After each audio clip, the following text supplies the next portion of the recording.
Intare ni inyamaswa y'inkazi, abantu benshi barayitinya ndetse no kumenya ubuzima bwayo bwite biragoye. Benshi bakunze kuyita umwami w'ishyamba, ahanini kubera ubukana bwayo, ku buryo ari inyamaswa itinyitse mu buryo budasanzwe. Muri iki kigo cy'uyu munsi ugiye kumenya uko intare ibaho mu myaka 14 ku isi n'uburyo yororokamo. Mbahaye ikaze mu kiganiro menya cy'uyu munsi. Ese intare zororoka gute?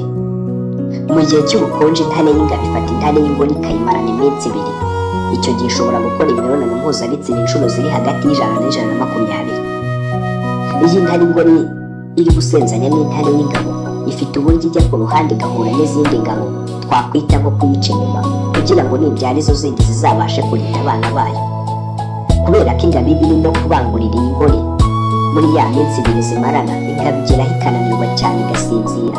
Icyo gihe ingore ihita ihindukira ikagana izindi ziri muri iryo tsinda kugira ngo umunsi yabyaye zizarinde abana bayo. Noneho imwe yasinziriye aho ikangukiye ikongera ikaza ikabangurira, ariko ntimenya ko izindi zayiciye imbere. Intare ibwengeka mu gihe cy'amezi 6 n'igice, hanyuma ikabya abana bari hagati ya 2 na 3. Ibindi wamenya ku ntare benshi bakunze kwita umwami w'ishyamba, ni inyamaswa y'inkazi ikunda kuba ahantu hari umukenke. Ikigereranyo kigaragaza ko iyi ngabo ipima ibiro 180 naho ingore ikagira ibiro 130. Mu mateka y'intare ubushakashatsi bwagaragaje ko yigeze kubaho ifite ibiro 375. Iyi nyamaswa kandi ishobora kugendera ku muvuduko w'ibirometero 81 mu isaha imwe gusa.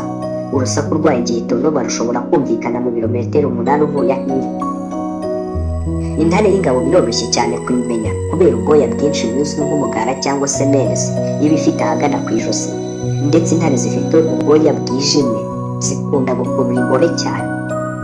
Intare zo muri Afurika zikunda kurya inyamaswa zisa nkaho ari ndende, urugero ni nk'imparage, impongo n'izindi. Intare y'ingore ikenera kurya ibiro 5 by'inyama, naho ingabo ikarya ibiro 7 by'inyama cyangwa birenga ku munsi. Intare z'ingore nizo zifite umwihariko wo guhiga cyane ugereranyije n'iz'ingabo. Ikindi gitangaje ku ntare ni uko zikubye inshuro 6 umuntu ubasha kumenya ahari urumuri, ari nabyo bituma bitazigora guhiga mu gicuku. Intare kandi zimara amasaha 16 na 20 ziruhuka mu gihe cy'amanywa, kubera ko zigira imvubura z'ibyuya nke, nicyo gituma zibungabunga imbaraga zazo mu gihe cy'amanywa. Ziruhuka bihagije kugira ngo zize kubona imbaraga zikoresha mu gihe cy'ijoro, kuko aribwo haba hari amafu. Intare y'ingabo igira uburebure butambitse buri hagati ya santimetero 184 na 208, naho iy'ingore ikagira hagati ya santimetero 160 na 184. Ikindi wamenya ku ntare ni uko zitagira ubuzima burambye, kubera ko zikunda kurya inyama, cyane cyane ko ari cyo gituma no ku bantu bakunda kurya inyama bakunda gusaza vuba. Nshuti mwari mudukurikiye, naha dusubikiye menya y'uyu munsi.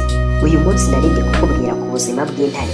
Ntuzacikwe n'ikiganiro cy'ubutaha, kwibutsa gukora subscribe kuri aka kanya nimba utarayikora. Ndabashimiye mwe mwese mudukurikirana umunsi ku wundi. Imana ibarinde.